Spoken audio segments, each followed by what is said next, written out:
Si en avril il ne faut pas se découvrir d'un fil comme on dit, il est quand même temps d'aller le tremper. Mais ça, sans trop se presser.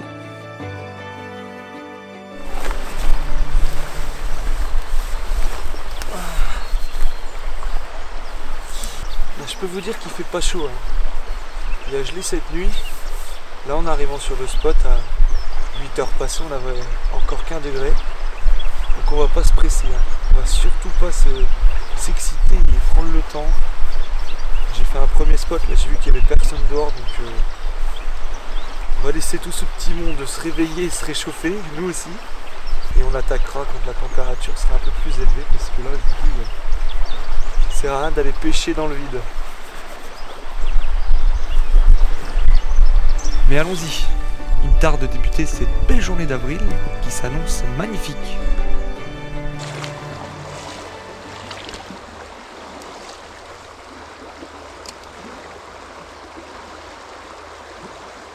Oui, poisson. Oh non, décroché. Ah mince. Ah, je me disais, la cuillère ondulante, j'ai passé sur une petite en 3,5 grammes. Je me dis, ça nage vachement bien.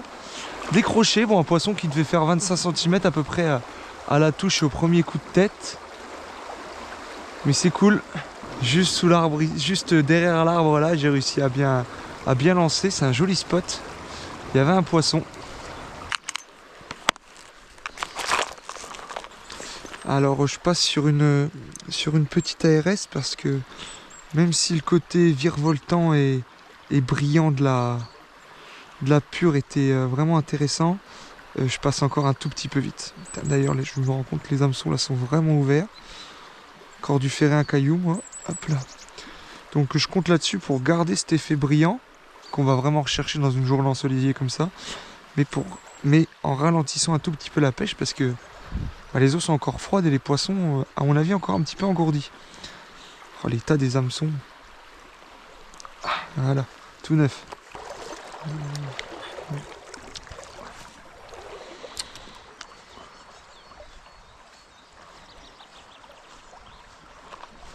Ouais, là on a un joli poisson là. Ouais, super.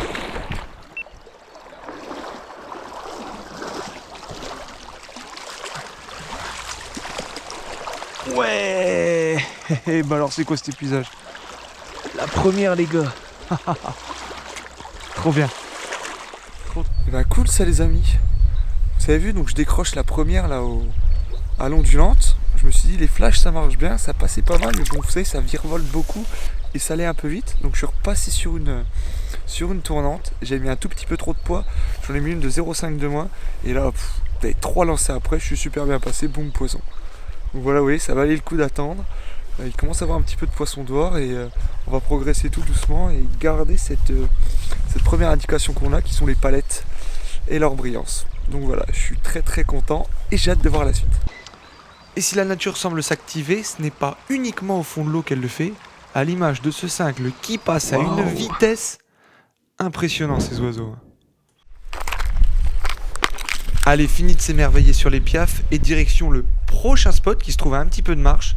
Et vous allez voir qu'il va se passer encore une sacrée dinguerie.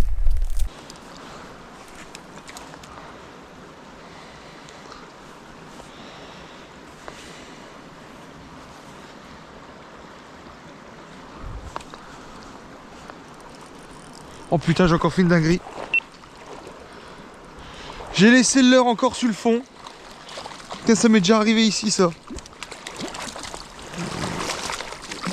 Encore plus jolie celle-là. Ah, décroché dans l'épuisette. Non mais vous vous souvenez, ça m'est déjà arrivé, j'étais en train de refaire un nœud, j'ai laissé le leurre dans le fond. Non mais ça m'est arrivé à la fermeture. Non mais c'est improbable ça. C'est improbable. Pourquoi je me fais chier à pêcher quoi? Faut que je laisse pêcher les leurres, mais c'est pas la première fois que je vois ça. Ah là mais là encore un... Ah j'ai pas les mots là. Là j'ai vraiment pas les mots. En tout cas tiens c'est décroché dans l'épuisette. Hop là. Voilà. Superbe coup de ligne. Dans le trou là. Voilà. Une jolie fario, elle est plus jolie que la première. Ça fait plaisir.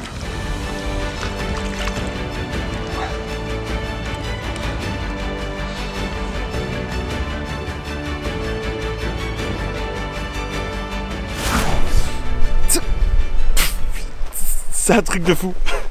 Les gars, ouais, je sais pas si vous vous souvenez, pour ceux qui suivent bien, il m'est arrivé la même chose lors de ma vidéo de fermeture. C'est-à-dire que j'avais un nœud dans ma tresse, j'ai laissé le leurre pêcher, j'ai essayé de le retirer, et pendant que ça pêchait, du coup, le leurre devait être en tension, devait traîner sur le fond, il y a une truite qui l'avait ramassé, et j'ai réitéré la chose.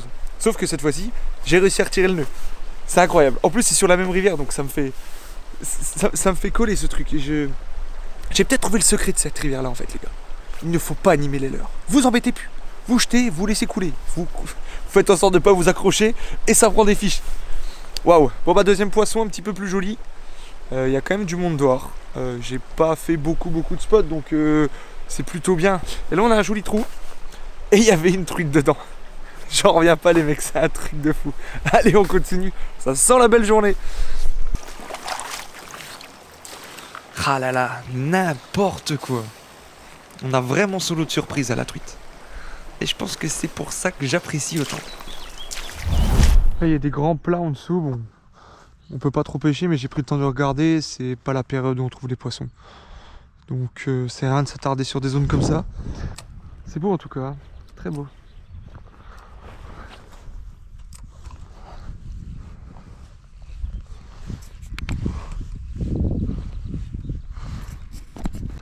Oh non, je la loupe. J'étais en train de vouloir éteindre ma GoPro. Il y a une machine de 45 qui a sauté dessus. Elle est redescendue là-haut. Oh, je suis fou. Elle est arrivée comme une balle dessus. Et elle a dû me voir. Pourtant, je suis assez loin, mais l'eau est claire.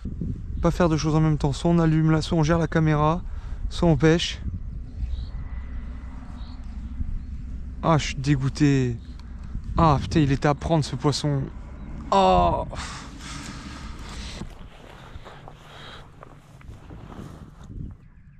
Ouh. Je crois que c'était un brochet.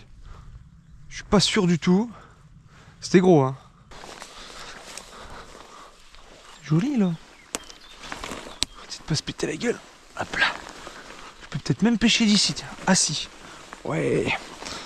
On a du verron de sortie, hein. J'en vois pas mal depuis tout à l'heure. Bon, là, c'est du petit, mais il y avait du gros. Ça, c'est bien, ça. C'est une bonne chose.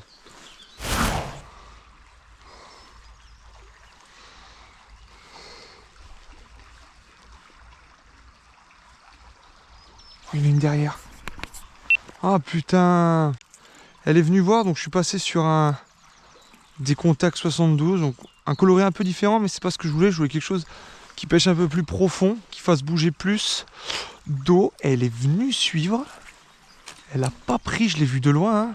Bon, c'était pas un monstre, mais on avait un poisson qui faisait peut-être pas loin de 40, plutôt 37-38, et ça aurait été vraiment sympa de l'attraper. Dommage. Dommage.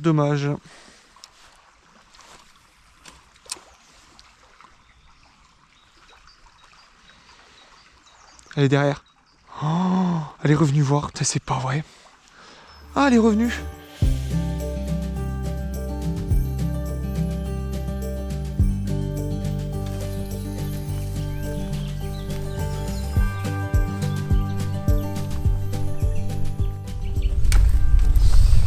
Bon les gars, il commence à faire chaud. Très chaud. Je vais retirer une couche. Le soleil est bien haut. Et il est midi, il va être midi. Ça fait un petit moment que je vois plus rien, donc je vais en profiter pour casser la croûte. Souffler un peu, j'en ai plein les pattes. Mais c'est pas fameux. C'est pas fameux. On fait quelques poissons au début. Là, si je prends la belle de 45, là où je me précipite comme un débile. J'ai eu quelques suivis quand même. Hein. Là, j'ai mis une petite cuillère surtout. J'ai eu des petites qui suivaient pour voir. Mais on n'a pas encore trouvé la solution. Donc on va casser la croûte et je vais profiter, histoire de bien faire ce coup de midi à 100%. Ça paye toujours bien. On va voir si c'est le cas aujourd'hui. Est-ce vraiment par choix stratégique d'avancer le casse-croûte, ou alors je suis juste un gros dalleux? Ça, je vous laisse juger. En tout cas, ce spot me va à ravir. Et je pense qu'une petite pause s'impose, histoire de réfléchir efficacement à la suite. Ah oui, au passage, désolé pour ce bruit de vent. J'ai investi dans un nouveau micro et j'ai oublié de mettre la bonnette. Bon les gars, j'allais repartir, mais j'avais déjà vu de l'autre côté un drôle d'oiseau. Je vais essayer de l'approcher, il me semble que c'est une oie, mais je sais pas si c'est une oie sauvage ou une oie domestique, mais je vais essayer de l'approcher, on va essayer de la filmer. Vous entendez le bruit qu'elle fait? Qu'est-ce que c'est que ça?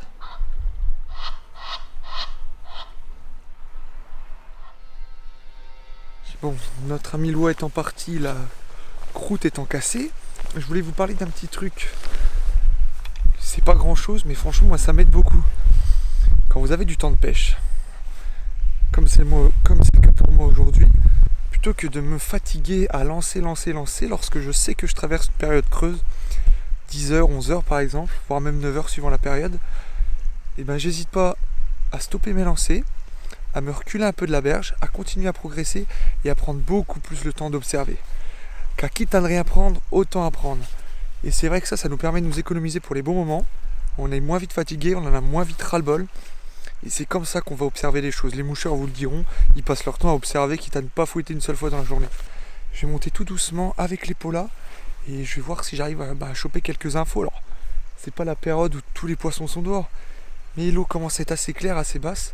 Donc il y a peut-être moyen de passer le temps autrement. Et puis après, on profitera de ce coup de midi en essayant de prendre un joli poisson aujourd'hui. Ça serait vraiment pas mal. Ah, vous voyez, c'est au moment que je dis ça, que je me lève un peu vite. Il y en avait une là qui était en train de marauder. Là. Mince, je me suis levé un petit peu vite. Bon allez, on va voir ce qu'on trouve sur le dessus.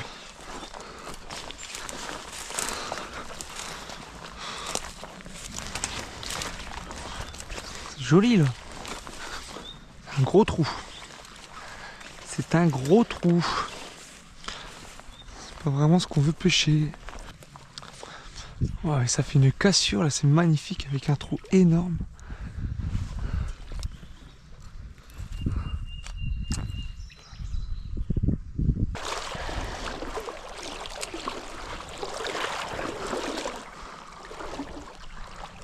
Oh!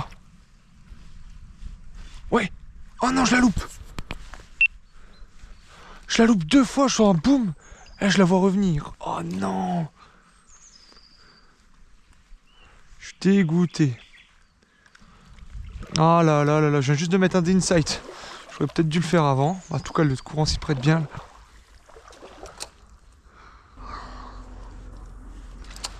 On va aller les chercher.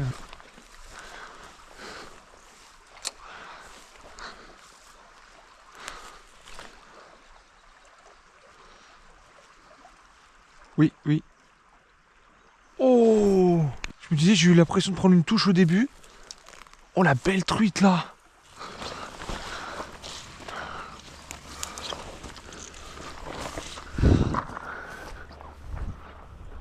Oh! Un Milan Royal! Magnifique! Oh yes! Oh, trop classe! Ah, ça c'est une belle surprise ça. Il va revenir. Oh ouais!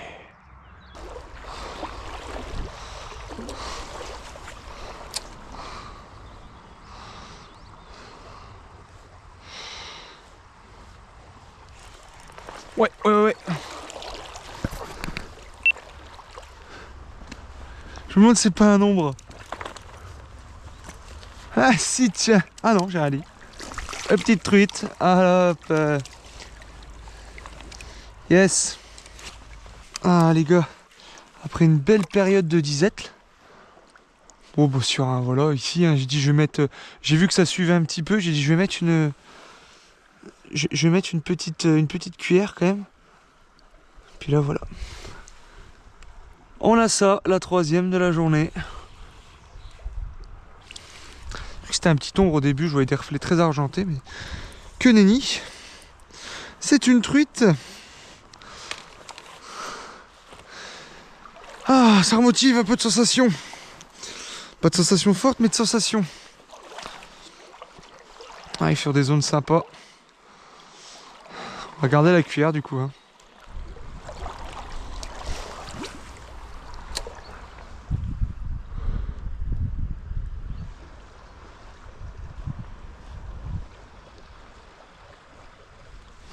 Ouais, c'est plus sympa ça. Ah non, c'est pas plus sympa. On va se la faire à la main celle-là les gars.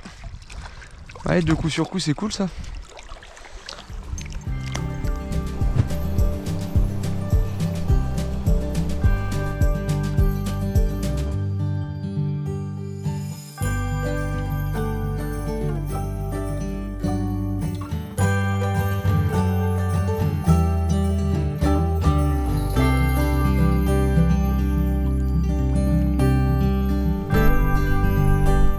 Car chaque mauvaise journée de pêche est avant tout un moment qui restera unique, différent de la précédente sortie et qui n'aura rien de semblable à la prochaine.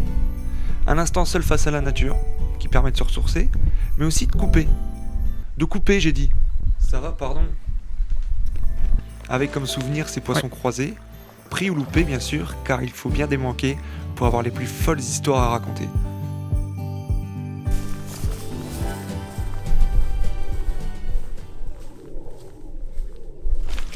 Fin de la session. Fin de cette session. Ah, je suis fatigué. Je voulais continuer, faire un petit coup du fin d'après-midi et tout, mais je le sens plus aujourd'hui. De toute façon, je préfère garder des forces pour plus tard. Résumé de la journée. On a vu du poisson par moment. On a pris des poissons pas mal à la cuillère, surtout au début. Après une grosse période de disette. Et surtout, on n'a pas vu de jolis poissons. On est au mois d'avril. C'est pas non plus la foire à la saucisse. On fait quand même 5 poissons. On fait quand même 5 truites fario. Vu la conjoncture actuelle, la vitesse où ça va, je peux vous dire que chaque fario est d'une valeur inestimable, selon moi. C'est pas le débat de la journée. En tout cas, voilà, pour une pêche d'avril, ça aurait pu être bien pire. Moi, je suis plutôt content. Je vois beaucoup plus de poissons que... Enfin, plus le temps passe, plus je vois de poissons dehors. Donc c'est cool. Seul petit hic de la journée, on ne l'a pas croisé. J'ai loupé au début. Hein. Franchement, si je prends les poissons que je loupe, c'est pas la même pêche. Hein. Mais pas beaucoup de gros poissons dehors. Pas de brochet. Normalement, il devrait pas tarder à sortir. Là, la fraie est finie. Bon, ça, c'est pas plus mal. C'est pas ce qu'on est venu chercher. Enfin, voilà, c'est une belle sortie d'avril en première catégorie. Voilà ce que j'ai à dire. Il y aura mieux à faire pour la prochaine fois, c'est sûr.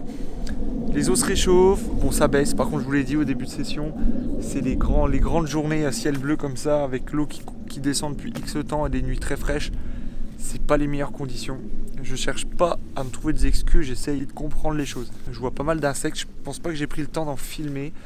Mais là vous voyez en face de moi, là j'en vois là, des petits éphémères, là c'est pas mal. Il n'y a pas de poissons qui gobent, il n'y a pas vraiment de poissons en place. J'ai vu des ombres, ça c'est cool.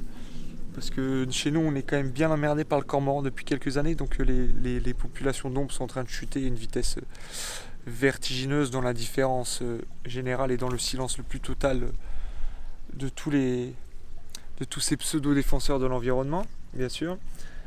En tout cas, voilà, ça pourrait être le sujet d'une vidéo. Je vous laisse là-dessus. Juste pour les plus courageux, je vous fais un petit point matos sur l'équipement parce que je viens d'investir et j'aurais voulu vous en parler parce que ça me paraît très intéressant. Donc voilà, je vais vous faire ça chez moi tranquillement. Et pour les autres, je vous dis à très vite pour de folles aventures. Ciao, ciao!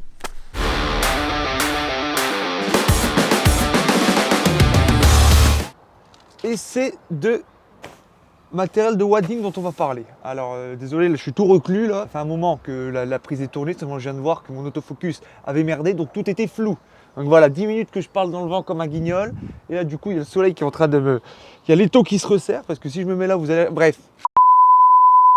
Alors, il me semblait important de vous parler de ça, parce que bien sûr, je viens de tout changer, je viens de réinvestir. Et ce dont je vais vous parler, c'est d'un choix stratégique avant d'être un choix purement technique. Déjà, ce qu'il faut, c'est parler de mon utilisation. C'est pour ça que ce dont je vais vous parler là, c'est mon cas à moi et ça s'appliquera peut-être pas à vous. Mon utilisation, comment elle est? Vous avez bien vu, je vais dans des endroits très très sauvages, des endroits qui sont très encombrés. Je rentre dans l'eau, je ressors, je ne fais pas que du pure wading. Donc, si vous voulez, j'ai une chance assez forte d'éclater les waders, hein, de croiser, que ce soit des prunelliers, des aubépines, des morceaux de barbelés restants, des barbelés que je voudrais passer et où je me loupe et il y a tout qui s'accroche. Donc ce que j'ai pu voir au fur et à mesure des années, c'est que le waders qui vaille 80 balles comme celui-là, 300 ou 400, face à un barbelé, il ne fait pas un pli. Donc mon choix se porte justement sur, et j'aime pas trop ça, sur quelque chose d'un peu consommable et de prendre le waders le plus entrée de gamme. C'est quand même de la qualité, on a un bon chausson, et que c'est quand même un bon bout de bâche, ça fait le taf, c'est étanche. Mais voilà, je sais qu'il me fera la saison, je sais que c'est réparable, donc j'ai pas d'intérêt à me ruiner dans un waders qui coûterait 300, 400, 500 euros, voire même 1000 euros, ça va maintenant pour certaines marques. Si j'étais moucheur exclusivement et que je rentrais dans l'eau dans des points fixes où j'allais pas trop arpenter sur les berges, tout ça, là je pourrais me permettre de mettre beaucoup plus d'argent dans des waders parce que sur la durée ils vont quand même durer plus longtemps. Là tout ce que je demande c'est qu'ils me fassent au moins une saison. Par contre pour les chaussures, là c'est un choix complètement différent. J'ai pas mes anciennes là qui sont dans un état lamentable mais qui ont fait une paire d'années. Donc cette année j'ai décidé de mettre le prix, que je sais que le prix est gage de durabilité, de qualité, donc de confort et surtout, et c'est la bonne surprise de ces chaussures là, d'accroche. Voilà, vous voyez, c'est une semelle Michelin, donc j'y connais pas grand chose en semelle, bon j'imagine que c'est gage de qualité.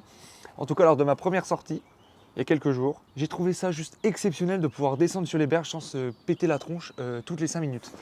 Et c'est vrai que cette accroche là, elle est surprenante, elle est surtout hyper importante. Donc si je résume, on a un waders entrée de gamme qui va faire le taf quoi qu'il arrive et qui va sûrement se prendre un barbelé ou je ne sais quelle saloperie qui traîne au fond de l'eau. Et par contre, j'ai misé sur un choix durable pour les chaussures parce que je sais que je vais les garder très longtemps si j'en prends soin, qu'elles sont très confortables et qu'elles me permettent de tenir debout. Donc voilà les amis, avant d'investir dans du matériel de wading, qui est quand même un investissement, c'est pas donné, analysez bien votre besoin, votre situation, votre utilisation et c'est comme ça que vous ferez le meilleur choix possible. Et moi je vous dis à très bientôt pour de folles aventures. Ciao!